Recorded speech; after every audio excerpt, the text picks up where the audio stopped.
मित्र आणि मैत्रिणींनो नमस्कार. आज आपण पाहणार आहात घरोघरी मातीच्या चुली याचा फुल एपिसोड. तर चला आपण स्टार्ट करूया. मित्र हाताची नस कापण्याचा प्रयत्न करून घेत असतो. तेवढ्यात ऐश्वर्याची ग्रँड एंट्री होते आणि ती म्हणते, थांबा. हे ऐकतात सगळे दरवाजाकडे पाहतात. चांगाला सगळं आगीचं काळं लागलेलं असतं. मित्र ऐश्वर्याकडे रागाने जात असतो. ऋषिकेश आणि सारंगला वाटतं की ते ऐश्वर्यावर हात उचलण्यासाठी जातो आहे आणि मागून त्याला अवंतिका दिसते जखमी अवस्थेत. अवंतिकाला पाहून सगळे खुश होतात. ऐश्वर्या तिला आधार देत आतमध्ये घेते. सारंग अवंतिकाला पाहून म्हणतो, वहिनी. असं सारंगला वाटतंय की ती ऐश्वर्याने तिला काहीच केलेलं नाहीये. अवंतिकाच्या गळ्याला जखम झालेली असते आणि जानकी विचारते, हे काय सगळे येतात दाराजवळ आणि अवंतिका बोलत असतात. जानकी ऐश्वर्याकडे पाहून म्हणते, काय हे सगळं? मित्र अवंतिकाकडे पाहून रडत असतो. ते दोघं एकमेकांना भेटतात, गळ्याला लागतात. दोघेही खूप रडतात. ऐश्वर्याच्याही हाताला जखम झालेली असते पण बिचारीकडे कुणीही लक्ष देत नाही. ऐश्वर्या पण खून रडत असते. मित्र अवंतिकाला विचारतो, ठीक आहेस ना तू आता? आणि अवंतिका म्हणते, पोटावर हात ठेवून म्हणते, हो मी ठीक आहे आणि आम्ही दोघंही ठीक आहोत. सुमित्रा आई म्हणते की देवाचे खूप खूप आभार आहे. आपली ऐश्वर्या आणि आपली अवंतिका सुखरूप घरी आल्या आहेत. मित्र अवंतिकाला विचारतो, हे सगळं कसं झालं? आणि अवंतिका म्हणते, मी बाल्कनीत होते. ऐश्वर्याने मला बाळासाठी स्वेटर करायसाठी उलन आणून दिलं होतं आणि तो उलनाचा गोळा माझ्या हातातून खाली पडला. माहीत नाही, ते गोळा घेऊन एक मुलगी पळाली. कोण होती, कुठून आली हे काय मला माहीत नाही.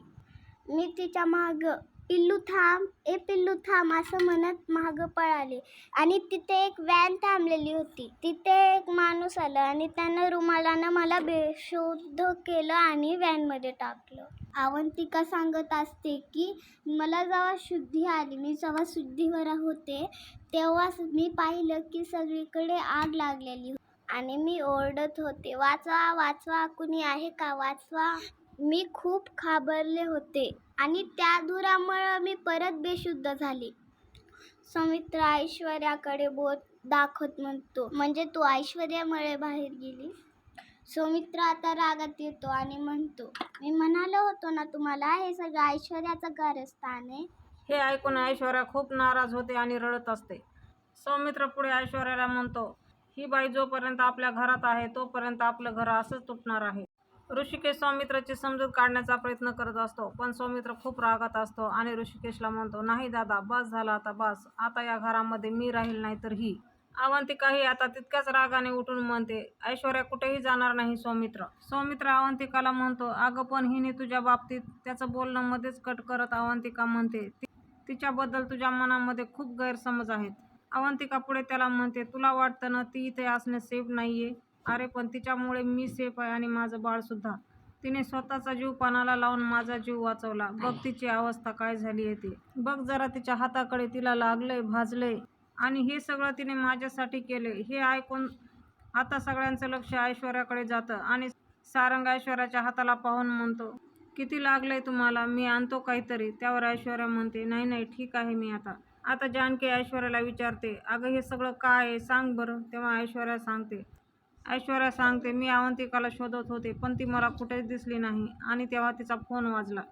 फोन ज्या दिशेने वाजत होता त्या दिशेने मी तिथे गेले, म्हणजेच बाल्कनीमध्ये, आणि आईने मला आवाज दिला आणि आईने मला विचारलं, अवंतिका कुठे आणि कोणाचा फोन वाजते? आणि तो फोन सौमित्राचा होता, जो की मी उचलू शकत नव्हते. आणि आई पण खूप काळजीमध्ये होत्या कारण आईने सुद्धा अवंतिकाला सगळ्या घरामध्ये शोधलं होतं पण अवंतिका कुठेच दिसली नाही. ती खाली दिसली नाही म्हणून मी तिला शोधायला वर टेरेसवरती गेले. ऐश्वर्या पुढे म्हणते, मी टेरेसवर गेले तेव्हा मला बाहेर एक गाडी उभी दिसली आणि गाडीच्या बाजूला तो माणूस होता. आणि ऋषिकेशला म्हणते, हो ऋषिकेश दादा, तोच माणूस जो आपल्याशी त्या दिवशी ऑफिसमध्ये वाद घालत होता. मी त्या माणसाकडे एवढं लक्ष दिलं नाही. मला असं वाटलं की आला असेल कोण्या कामासाठी. मी अवंतिकाच्या विचारामध्ये होते आणि परत मी अवंतिकाला शोधत बाहेर आले. तोच मला तिथे एक लोकराचा गुंडा दिसला. आणि ऐश्वर्या मनाशीच म्हणते, म्हणजे तो माणूस जो घराबाहेर होता तो अवंतिकासाठी आला होता. ऐश्वर्या पुढे म्हणते त्या माणसाचं आपल्या घरापुढे उभे असणं आणि अवंतिकाचं गायब होणं याचं काहीतरी कनेक्शन असावं. ऐश्वर्या पुढे म्हणते मी त्याच्या घरी गेले कारण तो डॅडाचाच माणूस होता हे मला माहिती होतं आणि म्हणून मला त्याचं घरही माहिती होतं. आणि ऐश्वर्या त्याच्या घरात जाऊन म्हणते कुठे आहे तो? बाहेर ये चल. त्याची बायको विचारते कोण आहे? कोण पाहिजे तुम्हाला? त्यावर ऐश्वर्या तिला म्हणते तुझा नवरा कुठे? बोलव त्याला पटकन. ऐश्वर्या म्हणते तुझ्या नवऱ्यामुळे एका बाईच्या जीवाला धोका आहे. कुठे तो? बोलव त्याला पटकन. आणि त्यावर त्याची बायको म्हणते त्याच्याबद्दल मला काही माहिती नाही, ते मला काही सांगत नाहीत. आणि त्यावर ऐश्वर्या म्हणते हो, तुझ्या जीवाला धोका असला तरी तो काही सांगणार नाही. त्याची बायको जरा घाबरतच म्हणते का? काय करणार आहात तुम्ही? आणि ऐश्वर्या म्हणते फोन लाव त्याला. ती पुढे म्हणते फोन का लावायचा ते सांगा आधी. ऐश्वर्या म्हणते खूप प्रश्न पडतात ना तुला? आणि ऐश्वर्या तिथेच पडलेला एक चाकू उचलते आणि तिला दाखवते. चाकू पाहून ती बाई घाबरते आणि त्या माणसाला फोन लावते. ऐश्वर्या तिला सांगते फोन स्पीकरवर टाक. आणि तिकडून हॅलो म्हणून आवाज येतो. ऐश्वर्या पुढे म्हणते ऐक रे, सयाजीरावांसाठी काम करतोस ना तू? आणि तो माणूस म्हणतो कोण आहे? तुम्ही कोण आहात? त्यावर ऐश्वर्या म्हणते मला प्रश्न न विचारता माझ्या प्रश्नाची उत्तर दे. ऐश्वर्या त्याला विचारते अवंतिका कुठे? आणि त्यावर तो माणूस म्हणतो त्याच्याशी तुझा काय संबंध आहे? आणि मुळात तू आहेसच कोण? आणि त्यावर ऐश्वर्या त्याच्या बायकोला म्हणते तुझ्यासारखे तुझ्या नवऱ्यालाही खूप प्रश्न पडतात. ऐश्वर्या त्या माणसाला धमकी देत विचारते अवंतिका कुठे आहे ते सांग, नाहीतर तुझ्या लाडक्या बायकोला डायरेक्ट ढगात पाठवेल मी. हे ऐकून त्याची बायको घाबरते आणि त्याला म्हणते अहो ह्यांना काय पाहिजे ते द्या, नाहीतर ह्या माझा जीव घेतील. ऐश्वर्या त्या माणसाला विचारते ऐकलंस? आणि त्यावर तो म्हणतो नाही नाही, तुम्ही तिला काही करू नका, मी सांगतो. तो म्हणतो मी अवंतिकाला एका गोडाऊनमध्ये अडकून ठेवले. आणि ऐश्वर्या विचारते कुठल्या गोडाऊनमध्ये? तो माणूस म्हणतो नगरकर चौकातलं एक गोडाऊन आहे, तिथे जावं लागेल, पण आता खूप उशीर झालेला आहे. गोडाऊनला आग लागली. हे ऐकून ऐश्वर्याचे हातपाय गळून जातात आणि ती मोबाईल तिथेच फेकून लाग पडायला.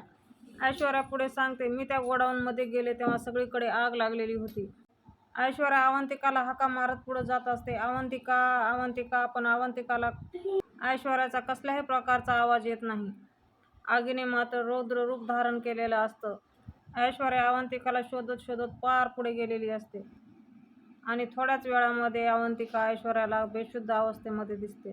ऐश्वर्या पुढे म्हणते मला अवंतिका तिथे दिसली, मला काही सुचत नव्हतं. कसं बसं मी तिला सांभाळण्याचा प्रयत्न केला. ऐश्वर्याच्या अंगावर जे ब्लँकेट असतं ते ब्लँकेट काढून ते अवंतिकाच्या अंगावर टाकते आणि पदराला आग लागलेली असते. त्या आगीचे चटके ऐश्वर्याच्या हाताला बसलेले असतात. ऐश्वर्या परत त्याच ब्लँकेटने ती आग विझवण्याचा प्रयत्न करत असते आणि खूप प्रेमाने अवंतिकाच्या चेहऱ्यावरून हात फिरवत असते. ऐश्वर्या अवंतिकाला शुद्धीत आणण्यासाठी खूप प्रयत्न करत असते.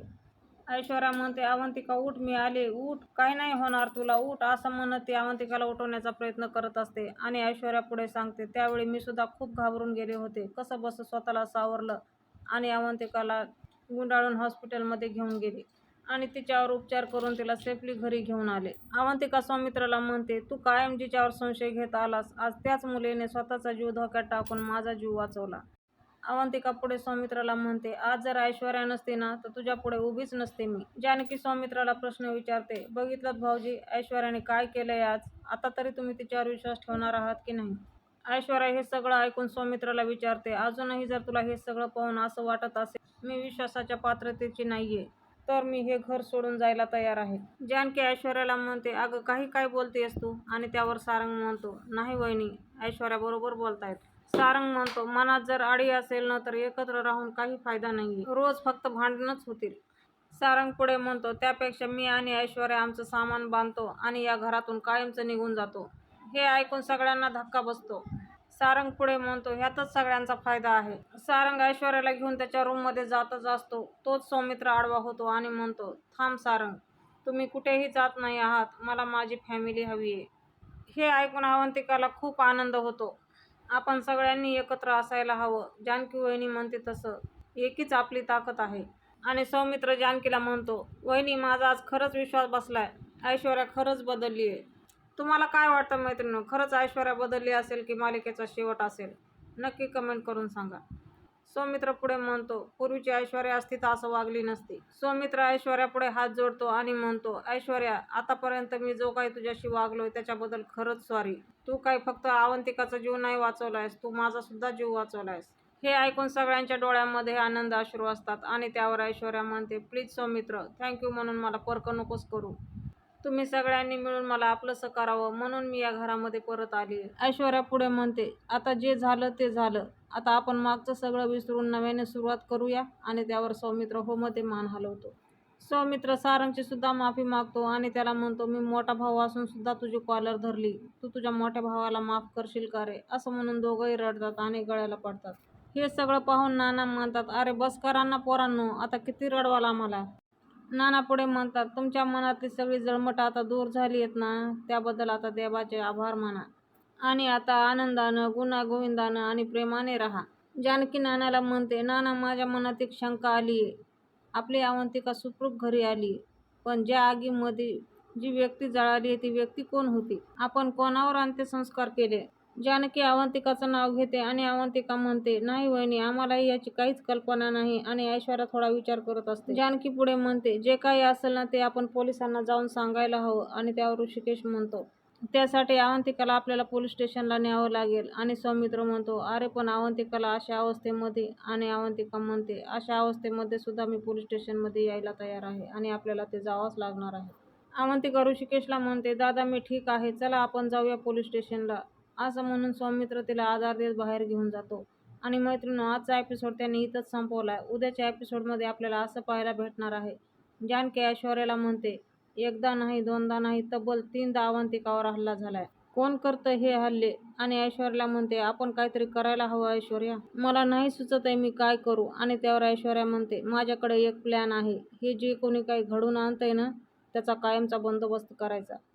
अवंतिकालाही तितकंच टेन्शन आलेलं असतं आणि ती म्हणते, आता ह्याच्यावर मोठा प्लॅन करतील आणि परत माझ्यावर हल्ला करतील. त्यावर जानकी म्हणते, बस आता असं काही होणार नाही. आता सगळं ठीक होईल आणि ते सगळं आम्ही ठीक करणार आहोत.